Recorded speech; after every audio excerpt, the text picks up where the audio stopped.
देखिए, शुभ समाचार की शुरुआत करेंगे देश को मिले उस तोहफे के साथ जिसका जश्न जो है जम्मू कश्मीर के लोग धूमधाम से मना रहे हैं। देखिए, दरअसल यहां के रियासी जिले में जियोलॉजिकल सर्वे ऑफ इंडिया ने ढूंढ निकाला है व्हाइट गोल्ड का सबसे बड़ा भंडार। जी हां, व्हाइट गोल्ड यानी लिथियम के खजाने का पता जैसे ही चला, हर ओर खुशी की लहर है। बदलते दौर में लिथियम सबसे हाई डिमांड खनिज माना जाता है। लिथियम का इस्तेमाल चार्जेबल बैटरी बनाने में होता है। भारत अभी इसका आयात करता है, लेकिन जो खजाना मिला है उसका जो एक्सप्लोरेशन है वो शुरू होने के बाद भारत इसका निर्यातक देश बन जाएगा। बहुत बड़ा भंडारण मिला है। देखिए, देश की धरती सोना उगले उगले हीरे मोती, मेरे देश की धरती, ओ मेरे देश की धरती जो सचमुच हीरे है।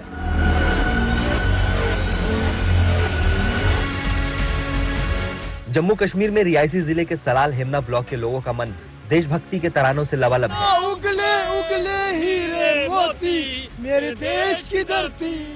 खुशी इतनी बड़ी कि इजहार करने के लिए एक दूसरे का मुंह मीठा किया जा रहा है, बधाइयां दी जा रही हैं। बात ही ऐसी है। रियासी जिले के सलाल हेमना ब्लॉक की पहाड़ी के गर्भ में इतने बड़े खजाने की खोज हुई है कि उससे रियासी जिले और जम्मू कश्मीर के साथ पूरे हिंदुस्तान की तकदीर बदल जाएगी। इन पहाड़ियों में व्हाइट गोल्ड कहे जाने वाले लिथियम का इतना बड़ा भंडार मिला है कि लिथियम का आयात हिंदुस्तान अब दुनिया के बड़े निर्यातकों की श्रेणी में सबसे आगे खड़ा हो जाएगा। इस समय मैं मौजूद हूं बिल्कुल ग्राउंड जीरो पर। ये सलाल का वही क्षेत्र है जहां पर लिथियम के भंडार मिले हैं। ये जो समूचा क्षेत्र आप देख रहे हैं, ये दरअसल यहाँ पर जो भारतीय भूवैज्ञानिक सर्वे है, जो सर्वेक्षण है, उनकी जो टीम्स आई है, उन्होंने काफी सालों तक यहाँ पर शोध किया और यहाँ पर कई बार सैंपल्स लिए गए और आखिरकार अब जो उसकी रिपोर्ट आई है उसके अनुसार यहाँ पर 5.9 मिलियन टन का जो लिथियम का भंडार है, यानी कि 59 लाख टन लिथियम के भंडार यहाँ पर मिले हैं। 59 लाख टन लिथियम का भंडार मिला है। हिंदुस्तान के मुस्तकबिल के लिए इतना बड़ा गेम चेंजर साबित होगा, इसे समझना बेहद जरूरी है। दरअसल लिथियम का इस्तेमाल चार्जेबल बैटरी बनाने में होता है। मोबाइल और लैपटॉप के साथ ही इलेक्ट्रॉनिक कारों की बैटरी भी लिथियम से ही बनती है। भारत लिथियम के लिए अब तक ऑस्ट्रेलिया और अर्जेंटीना जैसे देशों पर निर्भर है, लेकिन जम्मू कश्मीर के रियासी जिले में दुनिया का सबसे बड़ा भंडार मिलने से तस्वीर पूरी तरह बदल जाएगी। लिथियम का सबसे बड़ा भंडार चिली में है। चिली में लिथियम का 9.2 मिलियन टन का भंडार है। रियासी जिले में नए भंडार का पता लगने से हिंदुस्तान 5.9 मिलियन टन के साथ दूसरे नंबर पर आ जाएगा। तीसरे नंबर पर ऑस्ट्रेलिया है, जहां लिथियम का 5.7 मिलियन टन का भंडार है। चौथे नंबर पर अर्जेंटीना है, जहां 2.2 मिलियन टन का भंडार है। चीन 5वें नंबर पर है, जहां 1.5 मिलियन टन का भंडार है। और छठे नंबर पर अमेरिका है, जहां 0.9 मिलियन टन का भंडार है। इन आंकड़ों को देखने के बाद आपको अंदाजा लग गया होगा कि रियासी जिले के लोग क्यों इस कदर जश्न में डूबे हुए हैं। रियासी जिला अचानक ही दुनिया के नक्शे पर हाईलाइटेड हो गया है। आने वाले दिनों में यहाँ की तस्वीर पूरी तरह बदल जाएगी। बहुत ही खुशी का पल है हमारे गांव वासियों के लिए, सलाल के लोगों के लिए, जो हमारे आज पूरे परिवार, जो सलाल गांव वासियों का पूरा परिवार, जिसमें महिलाएं, बच्चे, बुजुर्ग पूरी खुशी मना रहे हैं, मिठाइयां बांट रहे हैं आपस में। लिथियम का इतना बड़ा भंडार मिलने से ग्लोबल वार्मिंग के लिए जिम्मेदार कार्बन के उत्सर्जन को कम करने की दिशा में भारत को बहुत बड़ा बल मिला है। कार्बन उत्सर्जन कम करने के लिए हिंदुस्तान 2030 तक इलेक्ट्रॉनिक गाड़ियों का प्रोडक्शन 30% तक बढ़ाना चाहता है। जाहिर है, इलेक्ट्रॉनिक गाड़ियों में इस्तेमाल होने वाली बैटरी के लिए लिथियम आयात करने की टेंशन खत्म हो चुकी है। जो लक्ष्य है भारत सरकार का कि 2030 तक पेट्रोल और डीजल कारों की जो संख्या है वो बहुत कम की जाए और इलेक्ट्रिक व्हीकल्स पर बल दिया जाए, उस सपने को भी पूरा होने में जो है काफी मदद मिलेगी अब लिथियम के भंडार मिलने से। जियोलॉजिकल सर्वे ऑफ इंडिया के विशेषज्ञों ने पिछले साल इस इलाके में सैंपलिंग का काम शुरू किया था। कई महीनों की कड़ी मशक्कत के बाद जीएसआई को कामयाबी मिल चुकी है, लेकिन अभी ये शुरुआती चरण है। यहाँ लिथियम निकालने और उसका इस्तेमाल करने तक अभी कई और चरणों से होकर वैज्ञानिकों को गुजरना होगा। सरकार ने अभी G3 स्टडी की रिपोर्ट सौंपी है। G2 एडवांस स्टडीज और फिर G1 स्टडीज होना अभी बाकी है। G1 स्टडी कंप्लीट होने के बाद ऑक्शन किया जाएगा और उसके बाद खनन का काम शुरू होगा। बहरहाल सबसे बड़ी चुनौती पार हो चुकी है। व्हाइट गोल्ड खजाने की खोज हो चुकी है। बाकी का काम तो अपने आप ही चरणबद्ध तरीके से पूरा हो जाएगा। साफ है कि तेजी से तरक्की कर रहे हिंदुस्तान को कुदरत ने लिथियम के भंडार के रूप में एक नायाब तोहफा दिया है। जम्मू कश्मीर के रियासी से Sunil ji Bhatt, good news today. Marathon आपने बहुत सी देखी और सुनी होंगी, लेकिन हम जिस मैराथन की आज आपसे बात करने जा रहे हैं वो बहुत दिलचस्प है। बात हो रही है 14,200 फीट की ऊंचाई यानी लद्दाख में होने वाली मैराथन की। इस मैराथन का आयोजन लद्दाख की शान पेगोंग लेक पर होगा, जो इस समय पूरी तरह से जमी हुई है। उस पर 75 रनर ऐतिहासिक मैराथन दौड़ लगाएंगे। 21 किलोमीटर लंबी इस मैराथन को इतिहास में दर्ज कराने के लिए Guinness book of world records की टीम भी मौजूद होगी। 20 फरवरी को लद्दाख के लुकुम इलाके से लेकर मान इलाके तक मैराथन के लिए तैयारियां पूरी हो चुकी है। सबसे खास बात यह है कि यहां सभी खिलाड़ियों का मेडिकल टेस्ट होगा। भारतीय सेना, आईटीबीपी, एसडीआरएफ और कई विशेषज्ञ भी यहां पर मौजूद रहेंगे।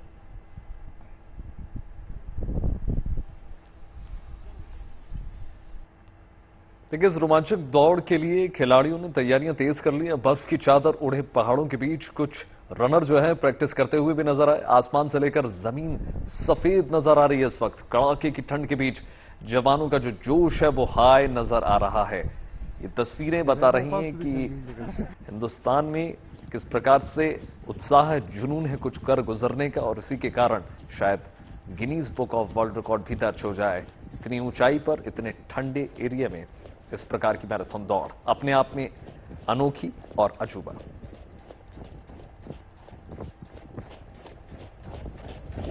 (14,200 फीट की ऊंचाई पर यह मैराथन होगी और लद्दाख में ये मैराथन होने जा रही है, जो अपने आप में बहुत विषम परिस्थितियों में हम कह सकते हैं बहुत ही दुर्लभ ये घाटियां हैं। उसके बावजूद इस प्रकार की दौड़ आन बान शान के साथ।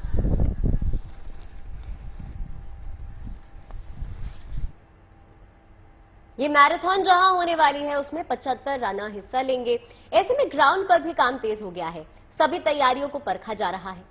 असल में ये दुनिया की सबसे ऊंची जमी हुई झील मैराथन के लिए Guinness book of world record बनाने की एक कोशिश है।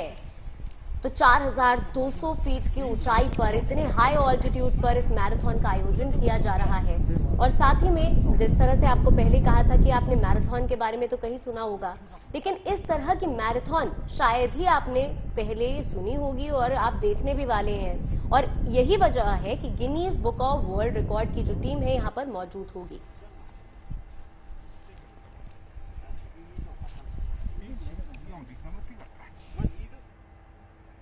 तो देखिए, मैदानी इलाकों में चल रही इन सर्द हवाओं के पीछे पहाड़ी इलाकों में हो रही बारिश और बर्फबारी ही है।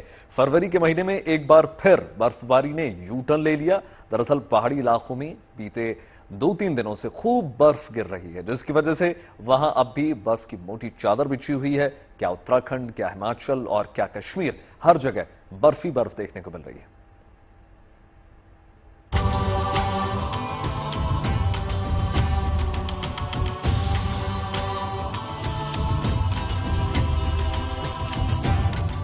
ताजा बर्फबारी की तस्वीरें मनाली की हैं। हर तरफ केवल सफेद बर्फ की चादर है और आसमान से गिरती बर्फ वहां मौजूद सैलानियों को अपनी ओर आकर्षित कर रही है और पर्यटक हिमाचल में हो रही इस बर्फबारी को एंजॉय कर रहे हैं। यह हाल केवल एक जगह का नहीं, ज्यादातर पहाड़ी इलाकों का यही नजारा है। लगातार बर्फबारी ने पहाड़ों पर सभी जगह एक जैसा नजारा कर दिया है। ठिठुरन भरी सर्दी का महीना जनवरी भले ही बीत गया हो, लेकिन पहाड़ों पर फरवरी के महीने में एक बार फिर से जनवरी जैसा दृश्य नजर आ रहा है। कुदरत ने ऐसा यू टर्न लिया है कि पहाड़ों पर हालात बदल गए हैं। फरवरी में ऐसे हालात देखने की उम्मीद कम ही की जाती है, लेकिन इस साल सैलानियों पर ये सर्दी मेहरबान है। मौसम विभाग के मुताबिक पहाड़ी इलाकों में अभी कुछ दिनों तक इसी तरीके से बर्फबारी और बारिश हो सकती है।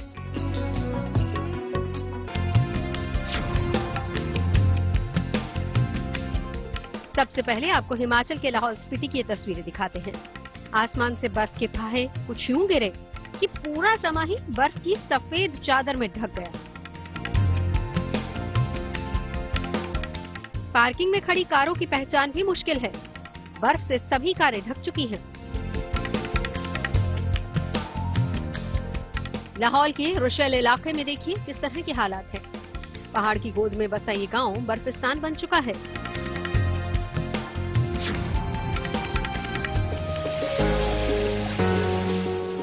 हिमाचल का मनाली भी एक बार फिर बर्फ की सफेद चादर से ढक गया है। बीते कुछ दिनों से मनाली के ऊपरी इलाकों में बर्फबारी हो रही है, तो निचले इलाकों में बारिश जारी है। बारिश और बर्फबारी से मैदानी इलाकों के तापमान में और ज्यादा गिरावट दर्ज की गई है। मनाली में न्यूनतम तापमान 0 डिग्री से नीचे पहुंच गया है।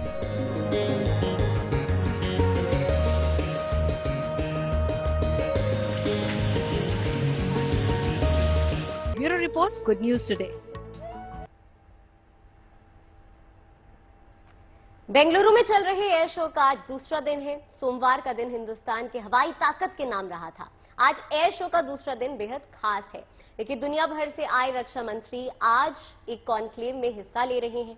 रक्षा मंत्री राजनाथ सिंह पहले ही कह चुके हैं कि भारत अब रक्षा उपकरणों का सबसे बड़ा उत्पादक देश बनने की ओर बढ़ रहा है। ऐसे में आज डिफेंस मिनिस्टर कॉन्क्लेव के बेहद खास होने की उम्मीद है। ये दो तस्वीरें आपके टीवी स्क्रीन पर। कल एयर शो 2023 का पहला दिन और आज दूसरा दिन बेहद खास रहने वाला है।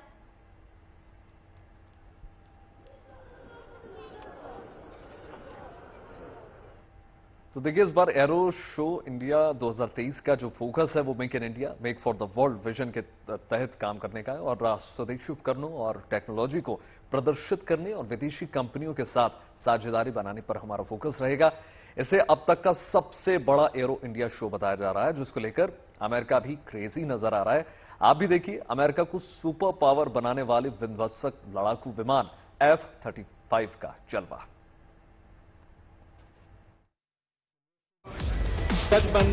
Please give a warm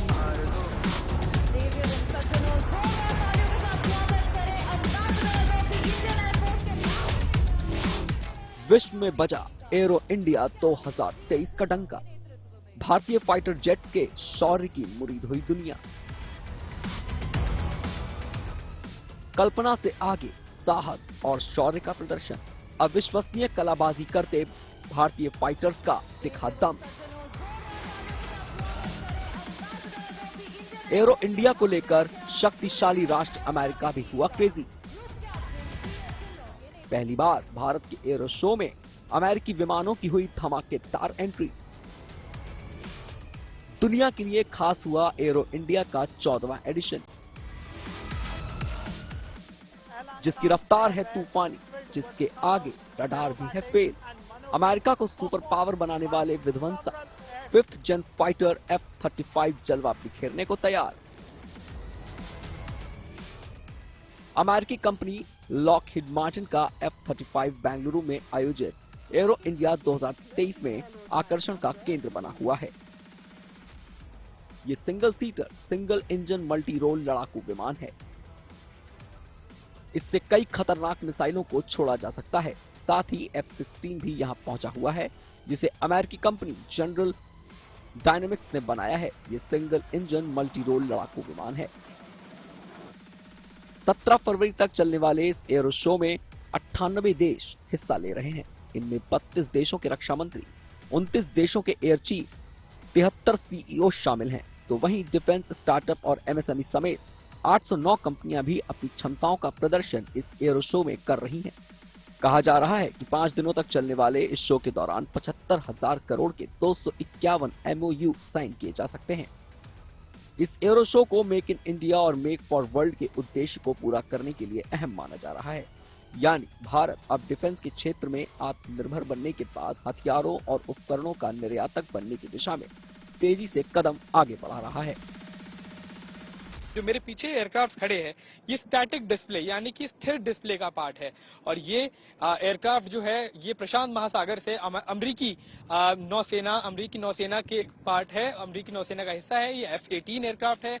left side में जो जहाज खड़े हैं, जो एयरक्राफ्ट खड़े हैं, वो F-35 है, जो दुनिया के सबसे एडवांस्ड एयरक्राफ्ट में से एक है। 5th जनरेशन एयरक्राफ्ट है, यानी कि रेडार पर नहीं आते हैं। और ऐसे ही अगर दाई तरफ देखा जाए तो हमारा जो स्वदेशी निर्मित LCA तेजस है, लाइट कॉम्बैट एयरक्राफ्ट तेजस है, वो यहाँ पर पार्क्ड है। उसके बगल में ही रफेल जो अभी हमने फ्रांस से खरीदा है वो मौजूद है, सुकोई 30 MKI मौजूद है, Mirage 2000, Jaguar aircraft, Apache helicopter, advance light helicopter जो भारत में ही निर्मित है, ये सभी यहाँ पर मौजूद है और ये सभी इस एयर शो का हिस्सा है। सरकार का लक्ष्य आने वाले कुछ सालों में डिफेंस एक्सपोर्ट के आंकड़े को $5 बिलियन तक ले जाने का है। जो देश दशकों से सबसे बड़ा डिफेंस इंपोर्टर था, वो अब दुनिया के 75 देशों को डिफेंस इक्विपमेंट एक्सपोर्ट कर रहा है। बीते 5 वर्षों में देश का निर्यात 6 गुना बढ़ा है। 2021-22 में हमने अब तक के रिकॉर्ड $1.5 बिलियन से ज्यादा के एक्सपोर्ट को, उस आंकड़ों को हमने पार कर लिया है। हमारा लक्ष्य है कि 2024-25 तक हम एक्सपोर्ट के इस आंकड़े को $1.5 बिलियन से बढ़ाकर $5 बिलियन तक ले जाएंगे। कर्नाटक 14वीं बार शो की मेजबानी कर रहा है, जिसे अब तक का सबसे बड़ा एरो शो बताया जा रहा है। आम जनता के लिए इसके द्वार 16 और 17 फरवरी को खोले जाएंगे, जिसमें करीब 5 लाख लोगों के आने की उम्मीद जताई जा रही है।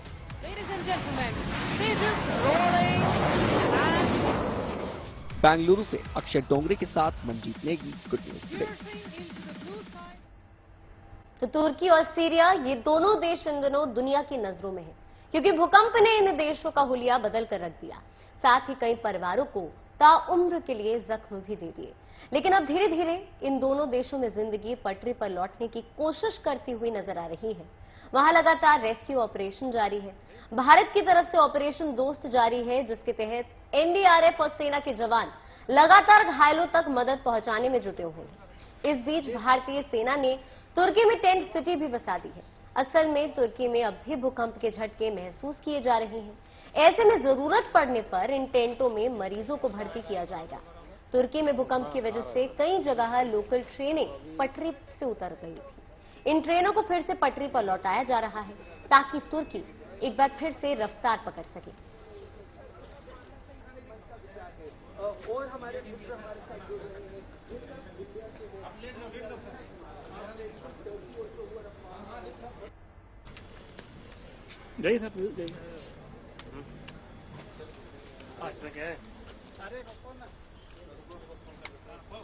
इमारतों में दरारें भी आ रही हैं और स्थिति ऐसी है कि अगर जरूरत पड़े तो लोगों को इमरजेंसी में बाहर शिफ्ट करने की आवश्यकता भी हो सकती है। हम लोग इस समय 60 पैराफील्ड हॉस्पिटल पे है, ये इस्करंदन में है। इस्करंदन में बहुत जबरदस्त भूकंप आया था, लेकिन इसी जगह पर यहां का वो देखिए, उस जो सिविल हॉस्पिटल है वो बंद कर दिया गया था, और क्योंकि भूकंप की वजह से उसकी दीवार कमजोर हो गई थी। और ये जो एक स्कूल बिल्डिंग है, यहां पर भारतीय सेना ने फील्ड हॉस्पिटल अपना बनाया है। हमारे साथ कर्नल आदर्श शर्मा है। Colonel Adarsh Sharma second in command है इस 60 पैराफील्ड हॉस्पिटल के। सर, भूकंप के झटके अब से थोड़ी देर पहले भी आए थे, तो ऐसी परिस्थिति में पेशेंट्स की सुरक्षा के लिए और जो भारतीय टीम है उसकी सुरक्षा के लिए क्या प्रबंध किए गए हैं? और जैसा कि आपने सही बताया कि भूकंप के झटके जो आफ्टर शॉक हैं वो अभी भी आ रहे हैं। आज दिन में भी आए हैं कुछ जो कि वो हल्के थे, लेकिन फिर भी पेशेंट की सेफ्टी के लिए हमने, आप अगर पीछे देख पाए हमारे पीछे, तो हम कुछ टेंट लगा रहे हैं कि अगर हमें भूकंप के झटके ज्यादा उस रिक्टर सेल पे ज्यादा उनका वो पाया जाता है तो हमें पेशेंट की सेफ्टी देखते हुए उन्हें इन टेंट्स में शिफ्ट करना पड़ेगा। तो इसके लिए आपने तैयारी कर दी है, ड्रिल हो चुकी है, किस तरह से उन्हें शिफ्ट करने की जरूरत पड़ेगी? हमने अपने पैरामेडिक्स को पूरी तरह से ब्रीफ कर दिया है कि कैसे उनको एक एक पेशेंट को उसके कंफर्ट को देखते हुए, उसकी हालत को नजर में रखते हुए, अगर कोई ऑर्थो का पेशेंट है तो उसको किस स्ट्रेचर पे लेके जाना है, कैसे लोग लेके जाएंगे, कितने लोग एक पेशेंट को उठाएंगे, वो सब बांट दिया गया है। तो ये ड्रिल ऑलरेडी हो चुकी है। इसके अलावा जो भारतीय सेना की टीम है उसकी सुरक्षा के लिए क्या क्या कदम उठाए जा रहे हैं, इस पर बात करने के लिए VPS नेगी साहब हमारे साथ है। सर, पेशेंट्स की सुरक्षा बहुत जरूरी है, लेकिन साथ ही साथ जो भारतीय टीम है उसकी सुरक्षा भी बेहद महत्वपूर्ण है। ऐसी परिस्थिति में जो हमारी टीम है पैरामेडिक्स की या डॉक्टर्स की, उनकी सेफ्टी के लिए क्या क्या कदम उठाए जा रहे हैं? सर, यहाँ पे जैसे लगातार भूकंप के झटके लगातार आ रहे हैं, उसके लिए हमने टेंटेज की बाहर हमने लगा दिए हैं लिविंग के लिए, और जब ज्यादा भूकंप के झटके यहाँ पे आ रहे हैं तो अंदर रहना खतरे से खाली नहीं है, इसलिए हमने बाहर व्यवस्था कर ली है। तो बाहर व्यवस्था में अगर ये भी कहा जा रहा है कि यहाँ का बॉयलर एक झटके के बाद फट गया था, दीवारों में कुछ दरार की बात आ रही है, तो क्या उससे सुरक्षा पर कोई असर पड़ सकता है? नहीं, ऐसा तो मतलब अंदर जो भी है, हम जो बाहर टेंट लगाएंगे उसमें बिल्कुल हमारी सेफ्टी होगी, सब कुछ होगा। इसमें हमारी जो जवान है उसके बाहर की एरिया की सेफ्टी भी करेंगे और ट्रीटमेंट भी देंगे। तो ये इस समय बहुत महत्वपूर्ण है। हमसे बात करने के लिए बहुत बहुत धन्यवाद। यहाँ आप देख सकते हैं कि यहाँ पर जो भारतीय सेना है उसके जो जवान हैं वो अलग अलग जगह पर यहाँ डिप्लॉयड भी है कि अगर किसी को लाने की आवश्यकता पड़ती है तो इमीडिएटली उनको स्ट्रेचर पर बिल्डिंग से बाहर से अंदर लाया जा सकता है। फिर यहाँ कुछ टेंट्स इस तरफ भी लगाए गए हैं। ये कुछ ऐसे टेंट्स हैं कि अगर अभी तो अंदर ही रिहाइश है भारतीय टीम की भी, पेशेंट्स की भी, लेकिन अगर जरूरत पड़े तो इमरजेंसी में वो लोग बाहर आ जाएंगे और यहां इन टेंट्स में रहेंगे। कोशिश यही कि किसी भी परिस्थिति में इलाज चलते रहना चाहिए। एक बगल की बिल्डिंग में भी इक्विपमेंट को शिफ्ट करने की व्यवस्था है कि अगर जरूरत पड़े तो इक्विपमेंट भी दूसरी बिल्डिंग में आ जाएगा और वहां पर इलाज बदस्तूर जारी रहेगा। भूकंप के झटके लगातार अभी भी महसूस किए जा रहे हैं और इसकी वजह से ये कदम उठाया गया है। कैमरामैन कृपाल सिंह के साथ गौरव सावंत। बात कुछ और खबरों की हो जाए। देखिए, मुंबईकरों को बेस्ट ने एक शानदार सौगात दे दी है। बेस्ट ने अपने बेड़े में देश की पहली इलेक्ट्रिक डबल डेकर बस शामिल कर लिया है और यह हाईटेक बस जो है अत्याधुनिक सुविधाओं से लैस है, इको फ्रेंडली है, साथ ही इसका सफर आपकी जेब पर भारी नहीं पड़ेगा। अगले 1-2 दिन में यह हाईटेक इको फ्रेंडली बस मुंबई की सड़कों पर फर्राटा भरते नजर आएगी।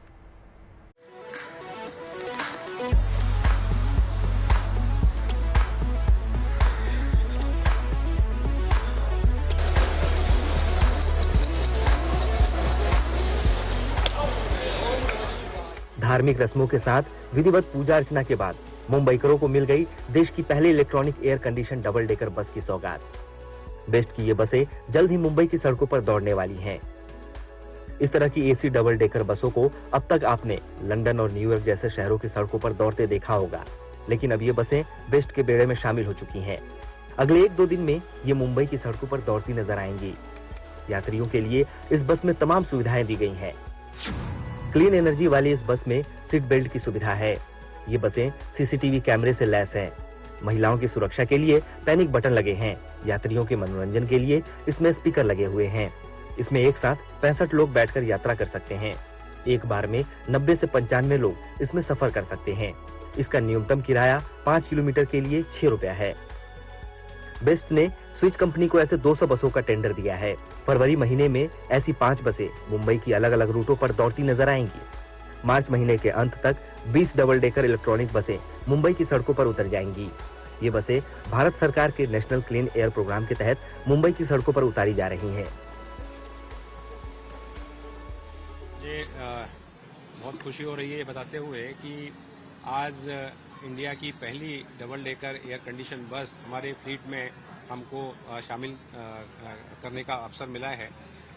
ये जो बस है double decker electric air condition बस, ये राष्ट्रीय शुद्ध वायु कार्यक्रम जो भारत सरकार के द्वारा माननीय जो प्रधानमंत्री श्री नरेंद्र मोदी जी हैं, उनके ग्रीन एंड क्लीन मोबिलिटी का जो एक विजन है, उसके अनुरूप हमने प्रोक्योर की है।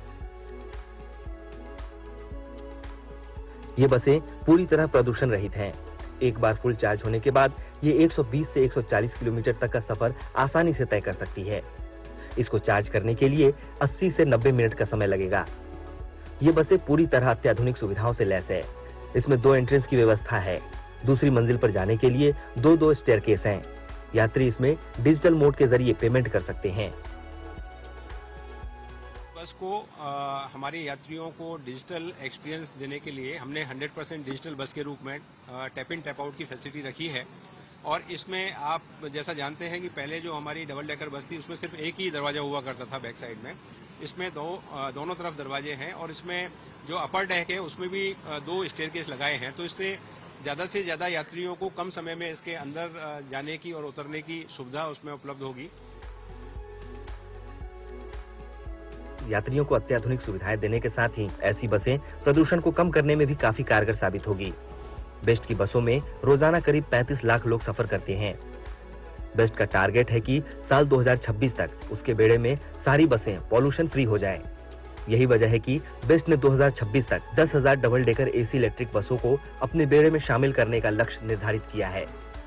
साफ है कि मुंबईकरों को धीरे धीरे खटारा बसों से मुक्ति मिलने वाली है और वो भविष्य में सुख सुविधाओं के साथ पुरसुकून यात्रा कर पाएंगे। मुंबई से देव कोटक, गुड न्यूज टुडे।